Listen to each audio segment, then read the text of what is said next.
যুবক যুবতী এমন এক নীরব নিস্তব্ধ জায়গায় চলে গেল। দুনিয়ার কোনো সাক্ষী নেই, দুনিয়ার কোনো ইজ্জতের ভয় নেই, কেউ দেখবে না, ইচ্ছা করলেই মনের লালসা পূরণ করতে পারে। যখনই আল্লাহর কথা স্মরণ হয়, আল্লাহ দেখতেছেন, তখন এই গুনার কাছ থেকে নিজেরে ফিরায়া ফেলে। একটা গুণ তার মধ্যে আইসা গেল। যদি এমন হইয়া থাকে, যদি তোমার মনের অবস্থাটা এমন থাকে, আল্লাহ তো দেখতেছেন আমি আল্লাহকে দেখায়া গুনাহটা কেমনে করি। আল্লাহর ভয়ে কেউ যদি গুনাহ থেকে ফিরে থাকে, আল্লাহর ভয় তার ভিতরে জাগে, আল্লাহর নাম শুনলেই কম্পন শুরু হয়ে যায়, অবস্থার পরিবর্তন এসে যায় আল্লাহর মহব্বতে। আল্লাহ যেই নামটা, যেই শব্দটা, এই শব্দটা শুনলেই তার অবস্থার হালত পরিবর্তন হয়। স্ত্রী সন্তানের মহব্বত দিলের ভিতরে আছে না নাই? স্ত্রী সন্তানের মহব্বত আছে, এমনকি নিজের জীবনের মহব্বত আছে, কিন্তু আল্লাহর কথা যখন স্মরণ হয়, তখন এই মহব্বতের চাইতে আল্লাহর মহব্বত দিলের ভিতরে বেশি জাগিয়া যায়। ভয় দুই প্রকারের, দুনিয়ার জমিনে ভয় দুই প্রকার। একটা হলো মরার ভয়, আর একটা হলো সম্মানের ভয়। একটাকে বলা হয় খৌফুন, আর একটা বলা হয় ওয়াজাল। আল্লাহ বলেন ওয়াজিলাত কুলুবুহুম, অন্তর প্রকম্পিত হবে, ভীত সন্ত্রস্ত হবে আল্লাহর মহব্বতের ভয়ে। আল্লাহর আযাবের ভয়ে নয়, আল্লাহর মহব্বতের ভয়ে। এই দুনিয়ার জমিনে লক্ষ্য করে দেখবেন, বাঘের সামনে পড়লে, সাপের সামনে পড়লে এক ধরনের ভয়, আর জামাইয়ে সুরট খাইতেছে, শ্বশুরে দেখতেছে, লাগতো না? এটা হলো সম্মানের ভয়। আল্লাহ দেখতেছেন, আল্লাহ আমারে খাওয়ান, আমি আল্লাহকে দেখায়া এই পাপ কাজটা কেমনে করি। আল্লাহর ভয়, এটা হলো এক নাম্বার সিফত। সত্যিকারের ইমানদার হওয়ার জন্য এক নাম্বার গুণ। আল্লাহর নামটা স্মরণ হয়ে গেলে পরিবর্তন আসব। দুই নাম্বার গুণ, ওয়াজিলাত কুলুবুহুম ওয়া ইযা তুলিয়াত আলাইহিম আয়াতুহু যাদাতহুম ঈমানা। দুই নাম্বার গুণ, সত্যিকারের ইমানদারের দ্বিতীয় গুণ। আল্লাহর কুরআন, কুরআনের তিলাওয়াত শুনলে তার ঈমান বাড়বে। যারা সত্যিকারের ইমানদার, কুরআনের তিলাওয়াত শুনলে তার ঈমান, আর একটু জোরে কর না, গভীর রাত ঘুমে দুটেল। সত্যিকারের ইমানদারের ঈমান কি জাগাত থাকে না বাড়ে? তো ঈমান তো এমন এক দৌলত, দেখা যায় না, ধরাও যায় না, বাড়ে কমে বুঝতাম কেমনে? মুফাসসিরিনে কেরাম বুঝায় দিলেন, যদি কোরআন শুনলে তার ভালো লাগে, বুঝবা ঈমান বাড়ে। কুরআনুল কারীম যেইখানে পড়ানো হয়, মাদ্রাসা দেখলে যদি ভালো লাগে, বুঝবা ঈমান বাড়ে। কুরআন যারা পড়ায়, যারা পড়ে, এদেরকে দেখলে যদি ভালো লাগে, বুঝবা ইমানদারের ঈমান বাড়ে। আর এমনও দেখতে শুনতে মানুষের মতো দেখা যায়, চতুষ্পদ জানোয়ার, মানুষরূপী জানোয়ার, এমন মানুষও আছে, মানুষ হইয়া ইমানদার দাবি করে, কোরআনের বিরোধিতা করে। এমন মানুষও আছে না নাই? তারা সত্যিকারের ইমানদার হতে পারে নাই। তার পক্ষ থেকে আমি মুমিন। আল্লাহ বলেন না, তুমি মুমিন হতে পারো নাই, আমার কোরআনের মহব্বত তোমার দিলের ভিতরে যায় নাই। সত্যিকারের ইমানদারের সিফত হবে পাঁচটা। এক নম্বরে হবে আল্লাহর ভয়, দুই নম্বরে কোরআনের মহব্বত তার দিলের ভিতরে থাকবে। কোরআন শুনলেই ভালো লাগবে, কোরআন শুনলেই ভালো লাগবে, কোরআনের সাথে সম্পৃক্ত সব তার ভালো লাগবে। তিন নম্বর, সর্বহালতে আল্লাহর উপরে ভরসা করবে। সর্বহালতে কার উপরে ভরসা করে? জবান খুলে বলেন, কার উপর? আল্লাহর উপরে ভরসা করা কেমনে? আপনি ঢাকায় যাইবেন, জানেন গাড়ি দিয়া যাইবেন, কিন্তু ভরসা রাখতে হবে আল্লাহর উপরে। গাড়ির কোনো ক্ষমতা নাই, গাড়ি হইল মাধ্যম, নিবে নামায় আল্লাহ। সংসার আপনি চালান ঠিক, এই গৃহস্থী শুধু মানুষকে চালাইতে পারে না, বিশ্বাস রাখতে হবে চালায় আমারে আল্লাহ, মাধ্যম হইল গৃহস্থী, চালান আমাকে আল্লাহ, মাধ্যম হইল ব্যবসা, চালান আমারে আল্লাহ, মাধ্যম হইল চাকরি, চালান আমারে আল্লাহ, মাধ্যম হইল আমার ভূত বিদেশ থেকে টাকা পাঠায়, কিন্তু আল্লাহ ছাড়া আমি চলতে পারবো না। হামেশাই আল্লাহর উপরে ভরসা। ভরসার আরেকটা ব্যাখ্যা আছে, মুফাসসিরিনে কেরাম বলেন আল্লাহর ফয়সালায় বান্দা খুশি। আল্লাহর ফয়সালায় বান্দা খুশি কেমনে? আল্লাহ কাউকে ধনী বানাইছেন, কাউরে গরিব বানাইছেন। এই হালতে বান্দা যেই হালতে আছে, সর্বহালতেই আল্লাহর প্রতি খুশি আছে। সত্যিকারের ইমানদার যারা আছে তারা যদি ক্ষতিগ্রস্ত হয় তবু আল্লাহর প্রতি খুশি, লাভবান হইলেও খুশি। ক্ষতি হইছে দেখেই যাচ্ছে আল্লাহর প্রতি নারাজ হইব। পাশের জমিনের মধ্যে 6 মণ দান হইছে, অথবা 15 মণ দান, প্রতি কেয়ারে 15 মণ, আর তারটা তো হইছে 10 মণ। এই বেড়া চাইতে গেল, আল্লাহ আমারে দেয় না, আল্লাহ আমারে দেয় না। তাওয়াক্কুল হইছে না, তাওয়াক্কুল। সর্বহালতে কার উপরে ভরসা করা?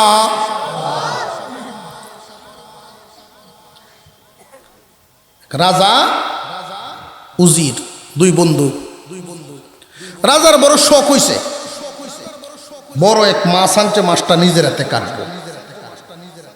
মাছ কাটতে বইছে, আঙ্গুল কাটতেছে। জীবনের হইলা কাম তো, আঙ্গুল খান কাটতেছে। উজিরে সান্ত্বনা দেয়, আল্লাহর কাম সবই বালা, আল্লাহর কাম সবই বালা। রাজা মনে মনে কয়, হ্যাঁ আল্লাহর কাম সবই বালা। আচ্ছা মনে রাখ, আমার আঙ্গুলটা কাটছে, তুমি কো আল্লাহর কাম সবই বালা। 2 জন একদিকে বেড়াইতে গেছে, ঘুরতে। একটা গভীর কুয়া, কিছু পানি আছে এটার মধ্যে। 2 জনে দেখতেছে এটার ভিতরটা। রাজার তো মনে মনে আছে যে উজিরে বুঝানি লাগবো, আমার আল্লাহর কাম সবই যে বালা। উনি সুজা হয়ে ধাক্কাতে ভালাই দিছে এটার ভিতরে। ফরিয়ে তো কাব্য হইতেছে, উপর থেকে আল্লাহর কাম সব বালা, তুমি তা হ। এটা কইসলা। যেই এলাকায় গেছে, রাজত্বের তার সীমানার বাইরে গেছে ছদ্মবেশে। উনি যে রাজা, দেহরক্ষী নাই, বাহিনী নাই সাথে, 2 বন্ধু ঘুরতে গেছেন, মজা করত। ফালায়াত হইয়া কিছু দূরে গেছে, এমনি এক বাহিনীর হাতে ধরা পড়ছে। এই বাহিনী কিছু নিখুঁত মানুষ তালাশ করে, দেখে দেখে যে না, তার তো একটা আঙুল নাই, খুঁতা মানুষ করতে আইসিস। তারা চলে গেছে। এখন এতে দৌড়ে গেছে কুয়া, যে নিজের মাথার যে পাগড়ি ছিল এটা ফেলছে, দৌড়ে উঠ, আল্লাহর কাম সব বালা, বুঝছি তুলছেন না। কি তো হয়েছে, তুই কিভাবে বুঝছস যে আমার যারা দৌড়ছি থইয়ে গেল, এটা যদি আঙ্গুল খান থাকতো। বড় আইন কানুন মামলা ভয় পরিচয় দিয়া ছুটি এমন লাগলো। আর তোরে যে ফেলায় তুই গেছিলাম, এইটাও আল্লাহর কাম ভালো হয়েছে। তুই যদি সাথে থাকতে তোরে লয়ে গেল, তোরে ফেলায় তুই গেছে, এইটাও ভালো হয়েছে। আর আমার যে আঙ্গুল কাটছি সেইটাও ভালো হয়েছে। বুঝে আইয়া কোন সময়? শেষ সময়। সময় থাকতে বুঝে না। সর্ব অবস্থায় ভরসা করব একমাত্র কার উপর? খুশি থাকবো কার উপর? আল্লাহ পাক রব্বুল আলামিন বলেন, সত্যিকারের ইমানদারের হৃদয়টা হবে এমন, 1 নাম্বার সিফত আল্লাহর ভয়। সুদৌকা ইমানদারও দাবি করে, ইমানদারের মধ্যে এমন মানুষ আসে না নাই সুদ খায়? আসের আওয়াজে বোঝা যায় সুদ নাই এই এলাকার। আছে কিছু। এমন একটা সময় ছিল, আমাদের এলাকার বড় হুজুর ছিলেন রাজনগরী হুজুর, দেওবন্দি হুজুর। উনার কাছে কেউ যদি তাবিজের লাগিন যাইত, তা আমি যখন ছোট আমার দেখা, হুজুর একটা তাবিজ দিন, আমার গরুর কান্ডার মধ্যে ঘাড্ডার মধ্যে ঘা হইয়া পুকা হয়ে গেছে, একটু দোয়া করতেন। হুজুর পরামর্শ দিয়েছেন একটা কাম হোক, কিতা 7 জন সুদগুরের নাম লিখে একটা কবজ, তাবিজের মধ্যে 7 জন সুদগুরের নাম লিখবে, এটাই তাবিজ। আয়াত লাগবে না, 7টা সুদগুরের নাম লিখিয়া এই গরুর গলাত লটকায় দেয়, দেখবে কিরা ঘুরে যাবে। এই কিরা ফুকা সুদকুরের নাম সহ্য করতে পারতো না। ওহন বেড়া তো বেকায়দার তো 7 জন সুদকুর করতো মিলাইয়া, 7টা সুদকুর ভাবা যায় আজ গাইল 10-12টা গাও তন্ন তন্ন করিয়া 7 জন সুদকুরের নাম মিলেছে। আর এখন একটা বাড়িতে তো 7-8 জন পাওয়া যায়, কয়েক আলী জোরে কর। এখন যদি কুজন লাগে যে সুদ মুক্ত লোক কেলা আছে, সুদ মুক্ত লোক কেলা আছে, এই দেখো 1 নম্বরে মুমিনের 1 নম্বর সিফত আল্লাহর ভয়। আল্লাহর ভয় এমন ব্যক্তির ভিতরে আছে, যার ভিতরে আল্লাহর ভয় থাকবে, আল্লাহ অসন্তুষ্ট হন এমন কাজ করতে পারবে না। আমার আল্লাহ নারাজ হবেন এমন কাজই সে করবে না। যদিও শয়তানের দুখায় পরে এই কাজের দিকে দাবিত হইয়া যায়, গুনার কাজ করার জন্য লুবে প্রলোভন, তার ভিতরে লুবের প্রলোভন আইসা যায়, আর গুনার কাজটা যাইতে চায়, গানের কাজটা যাইতে চায়। আল্লাহ নারাজ হবেন যখনই তার স্মরণ হবে, সাথে সাথে সে ফিরে আসবে। মনে করবা 1 নম্বর গুণ তার মধ্যে আছে, 2 নম্বরে কোরআনের মোহাব্বত, 3 নম্বরে আল্লাহর প্রতি ভরসা। সত্যিকারের মুমিনের হৃদয়টা হবে এমন। কয়টা গুণ গেল? গনে গনে মনে রাখবেন, 3টা গুণ গেল। 4 নাম্বার আল্লাযীনা ইউকিমুনাস সালাহ, 4 নম্বরে নামাজ কায়েম করবে। যারা নামাজ কায়েম করে ওই মানুষগুলো জানবা মুমিনের সিফত তার মধ্যে আছে নামাজ কায়েম করা। নামাজ কায়েমের অর্থটা অনেকেই ঠিকমতো বোঝে না, এই কারণেই কিছু মানুষ এটা নিয়ে প্রপাগান্ডা চালায়। বন্ডফিরের মুরিদ তারা কয় আল্লাহ কইসুন না নামাজ পড়ার কথা, আল্লাহ কইসুন নামাজ কায়েম করতাম, পড়ার কথা কইসুন না, কায়েমের কথা কইসুন। নামাজ কায়েমের অর্থ হলো সময় বুঝে ওয়াক্ত মতো সঠিক নামাজ পড়া।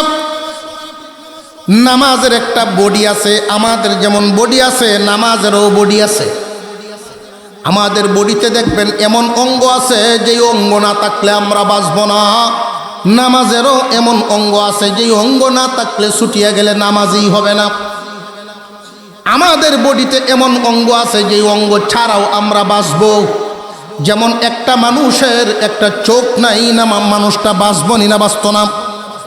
একটা হাত নাই, মানুষটা বাঁচবেনি না বাঁচতে না। ও পরিপূর্ণ বডি। ঠিক তেমনি নামাজের ভিতরে ফরজ আছে, ওয়াজিব আছে, সুন্নত আছে।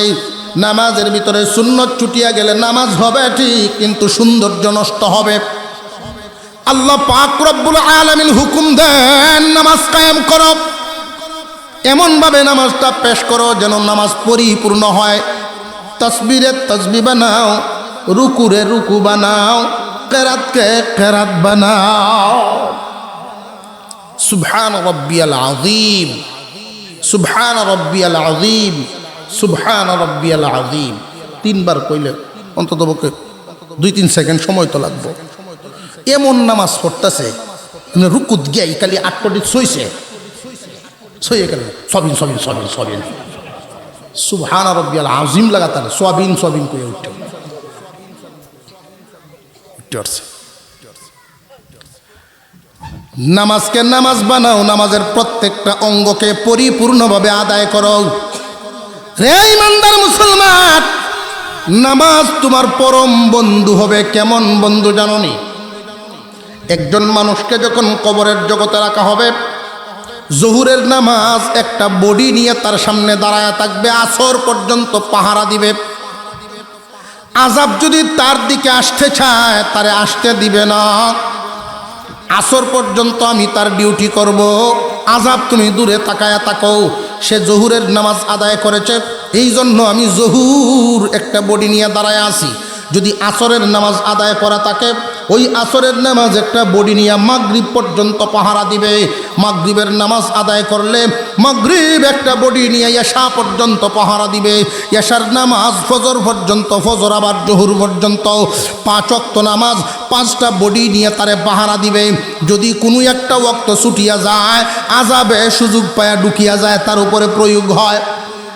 একটা ওয়াক্ত আর একটা ওয়াক্ত পর্যন্ত যদি আযাব তার উপরে প্রয়োগ হয়, তার মনে হবে কোটি কোটি বছর চলে গেছে, কোটি কোটি বছর চলে গেছে, এত আযাব। এই জন্য সত্যিকারের ইমানদার যারা নামাজ ছাড়ে না, তারা নামাজের ওয়াক্তটা হয়ে গেলেই তার উপরে একটা পেরেশানি আইসা যায়, কতক্ষণে নামাজ পড়ব।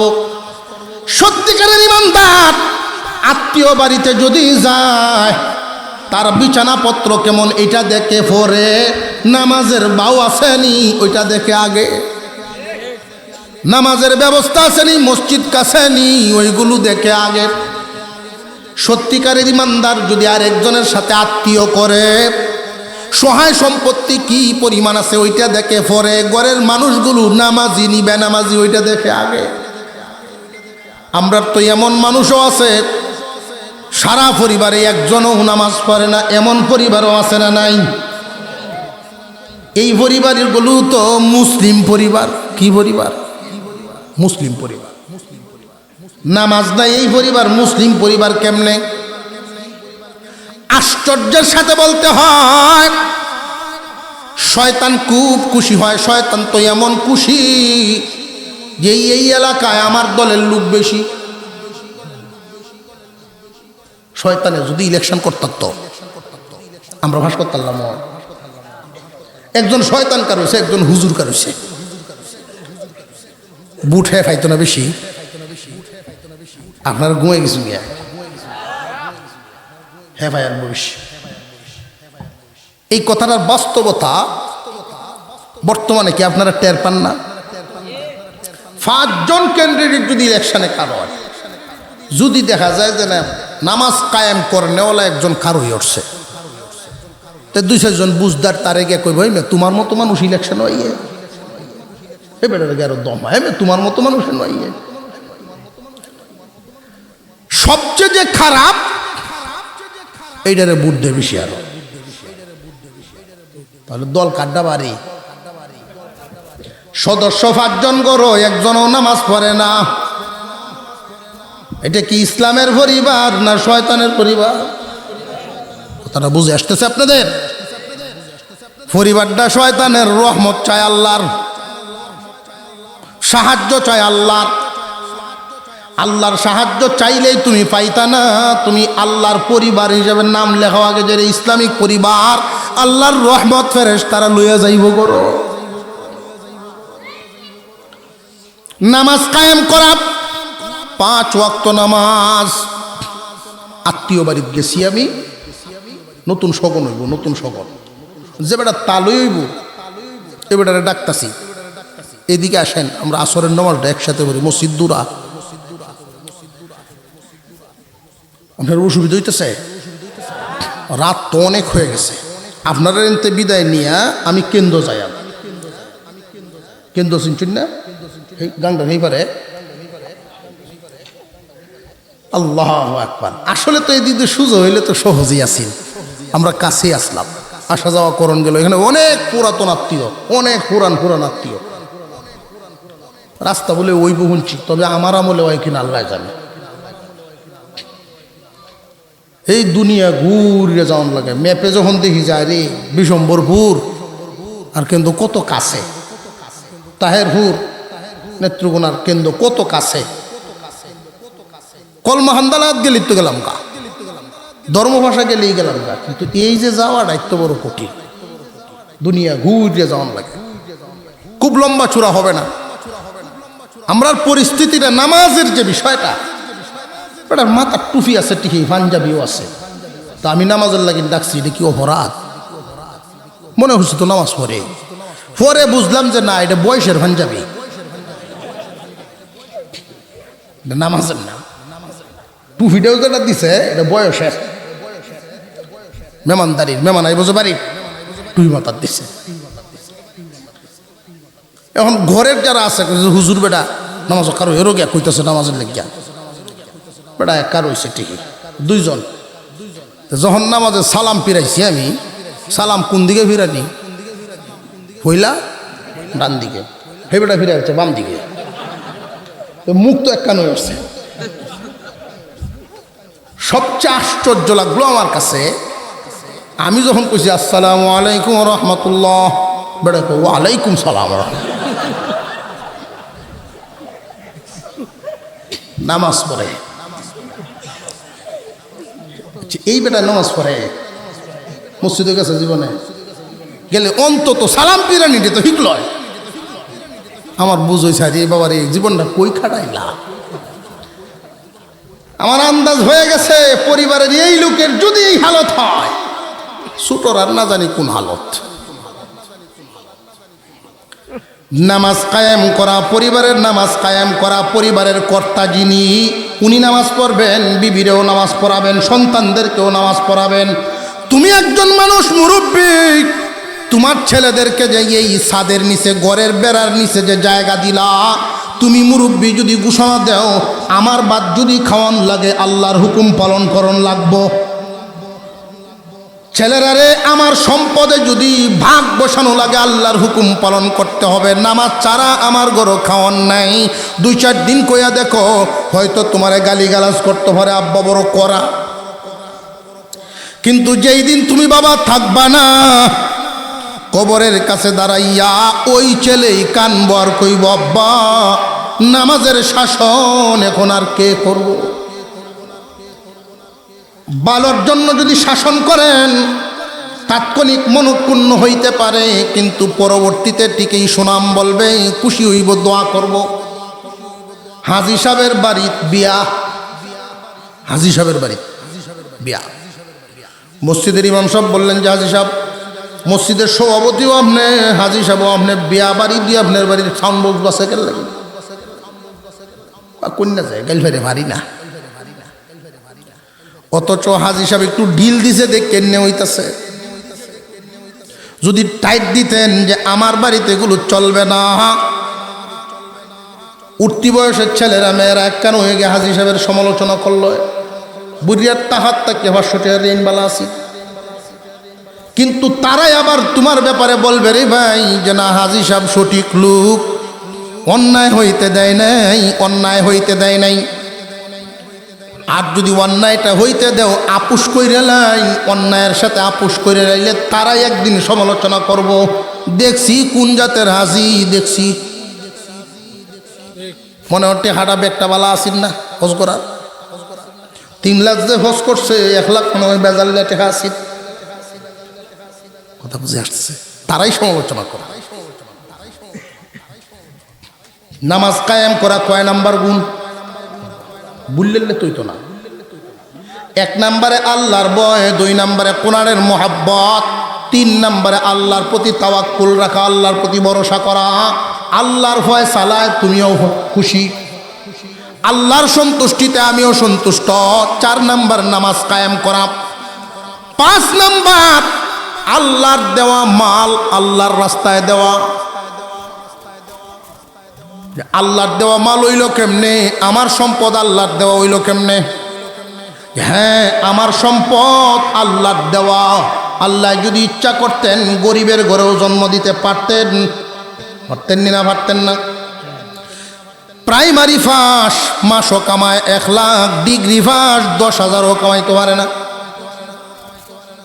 সম্পদ দেওয়ার মালিক একমাত্র কে? 2টি আল্লাহ। কিন্তু দুলাভাইয়ের পিছে ঘুরতাম, বুঝলেন ছোটবেলার দিক, 2টি দিব দেখতে বেড়ার পিছে ঘুরতাম। জুতা সাপ করাইতো, ব্যাগ ডি টাঙাইতো, 5 টাকা দেয়া। এখন আল্লাহ লক্ষ লক্ষ টাকার মালিক যে আপনারে বানাইলেন, দিলেন কে? আল্লাহর দেওয়া মাল, আল্লাহর রাস্তায় দেওয়া। আমাদের মালামাল সবগুলো দিছেন কে? আল্লাহ সবটা দিয়া কিন্তু সবটা চান নাই। তিনি কত বড় দয়াল রে বান্দা। তোমার মালটা যদি এমন হয় কষ্ট ছাড়া কামাইছো, বিনা কষ্টে পাইছো, একটা ফুতা বাড়ি বা টিলা বাড়ি, ওইখানে তুমি কুটাও দেও নাই, পানিও ডালো নাই, গাছটা তুমি নিজে লাগাইছো না, অটোমেটিক গাছ উঠছে সূর্যের আলোর বাতাসে, ওই গাছ বড় হইছে, 10,000 টাকা তুমি বেচছো। এমন মাল যদি হয় যেটা বিনা কষ্টে পাইছো, এটা 10 ভাগের 9 ভাগ তোমার, 1 ভাগ আমার। আল্লাহর বন্টনটা কি আপনারা ঠকাইছে? 10 ভাগের 1 ভাগ আল্লাহরে দিবা, কারণ তোমার কোনো কষ্ট নাই। আর যদি পরিশ্রম করে অর্জন করো, কষ্ট করিয়া, গাম জড়াইয়া, খরচ করিয়া যদি অর্জন করো, বান্দারে তোর কষ্ট হইছে বেশি, এই জন্য বন্টনটা এত কড়াকড়ি করি নাই। 40 ভাগের 39 তো 1 ভাগ আমারে দিস। একজন রিক্সাওয়ালা যদি মনে করেন এই কথা, আমি 500 টাকা কামাইলাম, 25টা টাকা আমি গরিব গুড়াবারে দান করে দেই, বা 40 ভাগের 1 ভাগ হিসাব করে দিয়া দেই, কারণ আমার মতো যুবক হাসপাতালে শুয়ে আছে। সম্পদ আল্লাহর দেওয়া মাল, আল্লাহর রাস্তায় যারা দিবে তারা সত্যিকারের মুমিন। মালের মহব্বতের চাইতে দিনের মহব্বত বেশি, আল্লাহর মহব্বত বেশি। গুণ কয়টা কইলাম এখন? 5টা পাইছেন তো? এই 5টা গুণ যাদের মধ্যে থাকবে, এরা সত্যিকারের ইমানদার, বিনা হিসাবে জান্নাত পাইব। বিনা হিসাবে জান্নাতটা কেমনে পাইব? এই পুরস্কারটি শুনলে বুঝবেন, আল্লাহ 3টা পুরস্কার দিবেন। 1 নাম্বার গুণ, 5টা গুণ আবার শুনেন, 5টা সিফত। 1 নাম্বার আল্লাহর ভয়, 2 নাম্বারে কোরআনের মহব্বত, 3 নাম্বারে আল্লাহর প্রতি ভরসা, 4 নাম্বার নামাজ কায়েম করা, 5 নাম্বারে আল্লাহর দেওয়া মাল আল্লাহরে দেওয়া। পুরাটা না পরিমাণটা মনে আছে না? এই 5টা গুণ যাদের মধ্যে আসবে, এদের ব্যাপারে আল্লাহ বলেন, উলাইকা হুমুল মুমিনুনা হাক্কা। হে দুনিয়ার মানুষ, দুনিয়ার মানুষে তারারে ইমানদার বলুক আর না বলুক, গুণ যদি 5টা থাকে, আমি আল্লাহ ঘোষণা দিলাম, ওরা সত্যিকারের ইমানদার।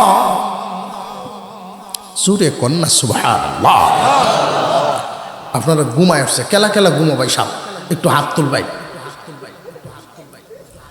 আখেরি মোনাজাত পর্যন্ত কে কে থাকবেন আমার সাথে? কিছুক্ষণ, আরো কিছুক্ষণ সময় দিবেন। কে কে একটু হাত তুল ভাই। নারায়ে তাকবীর। যদি কেউ মনে চায় যে হুজুর মনটায় চাইতেছে একটু চা খাইতাম, 12টা রাত তো খাইছি, মনটায় কইছে না একটু চা খাইতাম, তো উঠতে জানি না যে সার দোয়ানদার রেইনো আনবাম, উঠতে জানি না যে আখেরি মোনাজাত একসাথে করিয়া যাই। রাজি আছেন ইনশাল্লাহ? আমার যদি সার হতো কইসলাম মেহমানদার একটু করতো, ভালাই আছে। এত রাত পরে আয়া চাটা চাই কি ভাই মনে করতে নাই। 3টা পুরস্কার দিয়েছেন সত্যিকারের ইমানদারকে আল্লাহ পাক। এবার পুরস্কারগুলো যে বললেন, একটা একটা করে গোনেন। লাহুম দারাজাতুন ইনদা রাব্বিহিম ওয়া মাগফিরাতুন ওয়া রিজকুন কারীম। লাহুম দারাজাত ইনদা রাব্বিহিম, এই রকম গুণওয়ালা ইমানদারের মর্যাদা আল্লাহর পক্ষ থেকে বাড়ায়া দেওয়া হয়। আরো জোরে কর রে দুনিয়াবাসী, আল্লাহ যদি মর্যাদা দেন, প্রথমে ফেরেশতায় আসমান থেকে ঘোষণা দেন, দুনিয়ার মাখলুক, পৃথিবীর অমুকের সন্তান অমুককে আল্লাহ ভালোবাসেন, তোমরাও বাসো। ফেরেশতায় যখন ঘোষণা দেন, তখন ভালোবাসার হালতটা কি হয় জানেননি? বাঘ দেখলে মানুষে ভয় পায়, অথচ বাঘে ওই মানুষগুলোর খেদমত করব। প্রাণীরা তার ভক্ত হইব, মানুষ তার ভক্ত হইব, বিনা গুণে না গুণে। আল্লাহ বলেন 1 নাম্বার পুরস্কারটা দিমু আমি আল্লাহর পক্ষ থেকে, তার মর্যাদা বাড়ায়া দিব। দুনিয়ার মানুষ মর্যাদা অর্জন করে ইলেকশন করিয়া, দুনিয়ার মানুষ মর্যাদা অর্জন করে ঠেলাঠেলি করিয়া, কিন্তু আমার দেওয়া ইজ্জত মানুষের কামানো ইজ্জতে বেশ কম আছে। আমি যদি ইজ্জত দেই ওই মানুষটার সম্মান স্থায়ী হয়, আর মানুষের নিজের কামানো ইজ্জত স্থায়ী হয় না। নিজের কামানো ইজ্জত সামনে দেয় সালাম, পিছে দেয় গালি। আমার দেওয়া ইজ্জত সামনে থাকলেও খুশি থাকে মানুষ, সামনে থাকলেও দোয়া করে, সামনে না থাকলেও দোয়া করে, ইজ্জত দেয়। এমনকি দুনিয়ার থেকে বিদায় হয়ে গেলেও নামটা নিয়ে মানুষ ইজ্জত দেয়, দেয়নি না? দেয় না? নামের ইজ্জত থাকে। আল্লাহ পাক রব্বুল আলামিন সত্যিকারের গুণী ইমানদারের ইজ্জত বাড়ায়া দিবেন, মর্যাদা বাড়ায়া দিবেন মানুষের অন্তরে। এমন মর্যাদা, গাছের একটা ফল হইলে মানুষের মনেই চাইব রে উনারে যদি খাওয়াইতাম। এই মর্যাদা দিছেন কে? 1 নাম্বার পুরস্কার আল্লাহ মর্যাদা দিবেন আল্লাহর পক্ষ থেকে। 2 নাম্বার পুরস্কার ওয়া মাগফিরাতুন, আল্লাহ বলেন আমি এই সমস্ত সিফতওয়ালা ইমানদারের গুনাহ মাফ করে দিব। আরো জোরে কোন সুবহান। 3 নাম্বার ওয়া রিজকুন কারীম, আমি এদেরকে সম্মানের ইজ্জতের খাওয়ান খাওয়াইমু। পুরস্কার কয়টা? 3টা। দুনিয়ার জমিনে আমরা শুনছি আল্লাহর রাস্তায় 1 দিলে আল্লাহ 10 দেন, আল্লাহ বেশি দেন, কিন্তু এই জায়গায় দেখা যায় গুণ হইল 5টা, পুরস্কার। প্রশ্ন জাগেনি না? জাগে না? আল্লাহ কম দিলেন কারণ কি? কম দেন নাই, কম দেন নাই, একটু হিসাব মিলাই। গুণ কয়টা? একটু কন্যা আমার সাথে সাথে। গুণ হইল 5টা। এখন মিলাই দেখি এই 5টা গুণের জায়গা কয়টা? 5টা গুণ। 1 নাম্বার আল্লাহর ভয়। আল্লাহর ভয়টা তাকে কোথায়? অন্তরে। কোরআনের মোহাব্বতও তাকে কোথায়? অন্তরে। আল্লাহর প্রতি ভরসা, ভরসা কি দিয়ে করা লাগে? অন্তর। প্রথম 3টা গুণ জায়গা পাইলাম একটা। গুণ কয়টা? 3টা, জায়গা একটা। 4 নাম্বার গুণ নামাজ কায়েম করা। নামাজ কায়েম করলে পুরা বডি লাগে, লাগেনি না? লাগে না? নামাজ কায়েম করতে হয় বডি দিয়া। প্রথম 3 গুণ রাখতে হয় অন্তরে। 4 নাম্বার গুণ আনতে হইলে বডি লাগানি লাগে। গুণ গেল 4টা, জায়গা পাইলাম 2টা। একটা হইল অন্তর, 2 নাম্বার বডি। 5 নাম্বার গুণ আল্লাহর দেওয়া মাল, আল্লাহর রাস্তায় দেওয়া। 3 নাম্বার পুরস্কারটা যে আল্লাহ দিলেন খুব ভালো করে এবার বুঝেন। জায়গা পাইছি আমরা 3টা, কিন্তু 1 নাম্বার অন্তর, 2 নাম্বারে বডি, 3 নাম্বারে মাল। গুণ 5টা, জায়গা পাইলাম কয়টা? অন্তর, বডি, মাল। এই জন্য আল্লাহ বলেন বান্দারে তোমারে আমি কম দেই নাই, পুরস্কার দিলাম 3টা।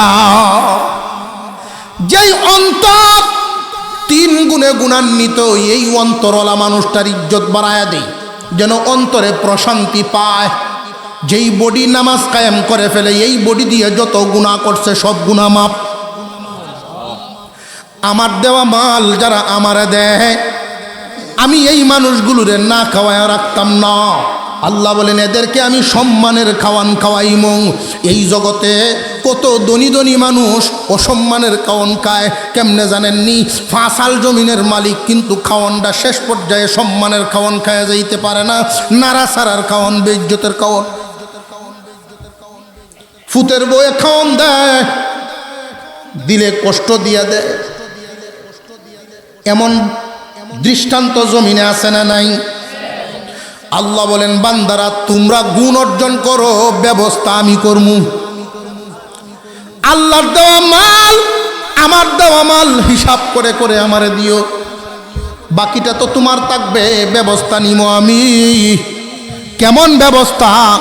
আল্লাহ বলেন ইজ্জতের খাওয়ান খাওয়ায় নিমো, সম্মানের খাওয়ান খাওয়াইব। ফুতের বউ যদি খাওয়ায় তোমারে আমি এমন অবস্থায় তৈরি করবো, তারা তোমার কাছে খুব অনবিনয় করে আইসা সম্মানের সাথে দাঁড়াইব। আমি তোমার মর্যাদা এমন জায়গায় নিয়ে দিব, বান্দারে তুমি গুণী হও, তোমার নিয়ামত দেওয়ার জন্য আমার দরজা খোলা।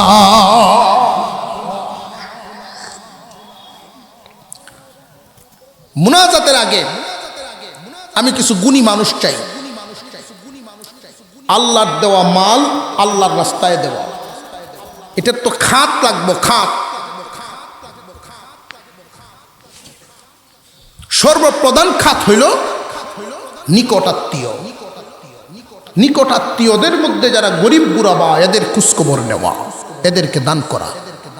আমরা চরিত্র হইছে এর উল্টা। নিকটাত্মীয় গরিব হইলে পরিচয় দিতাম সেইটা।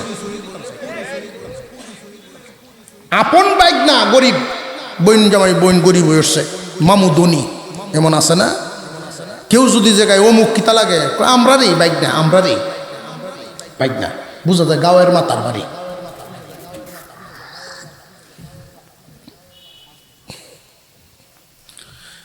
আর যদি কোনো শিল্পপতি হয়, আমার নিজের মানুষ, অমুক আমার আপন মানুষ, নিজের মানুষ, দুলাবের বাইরের বাইস্তা।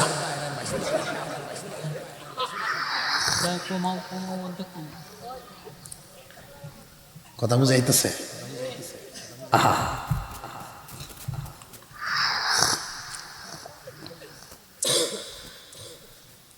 নিকটাত্মীয় মানুষ যারা গরিব গুরাবা, এদের খোঁজখবর নেওয়া, আল্লাহ খুশি হয়। এরপরের সিরিয়ালটাই দ্বীনি প্রতিষ্ঠা, দ্বীনি মাদারিস। এইগুলো ঠিক থাকলে মসজিদ ঠিক থাকবে। মসজিদের মুসল্লি বাইর হওয়া, মসজিদ ঠিক রাখার লোক বের হওয়া, এগুলো ফ্যাক্টরি মাদ্রাসাগুলো।